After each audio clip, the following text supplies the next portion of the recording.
Je souhaite simplement revenir sur une proposition que nous vous avons formulée, qui consiste, à la suppression du motif de justification d'absence par le cumul de mandats.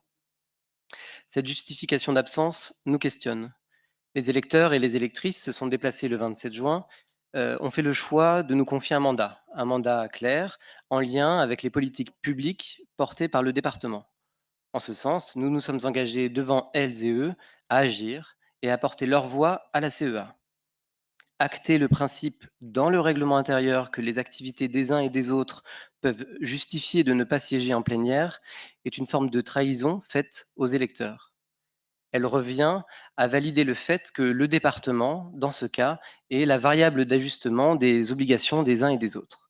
C'est un mauvais signal que nous envoyons à ceux, pourtant peu nombreux, à avoir fait l'effort de se déplacer. Si toutefois vous maintenez ce choix, et vous en avez la possibilité, il faut en revanche aller au bout de la démarche. Cette disposition induit en effet au sein de notre Assemblée un deux poids deux mesures entre d'une part les élus qui cumulent plusieurs mandats et les autres qui ne cumulent pas, mais qui font le choix de conserver une activité professionnelle. Si l'activité personnelle des élus en dehors de l'hémicycle est un motif d'absence légitime, alors il vous faut inclure également le motif professionnel par équité entre les 80 élus.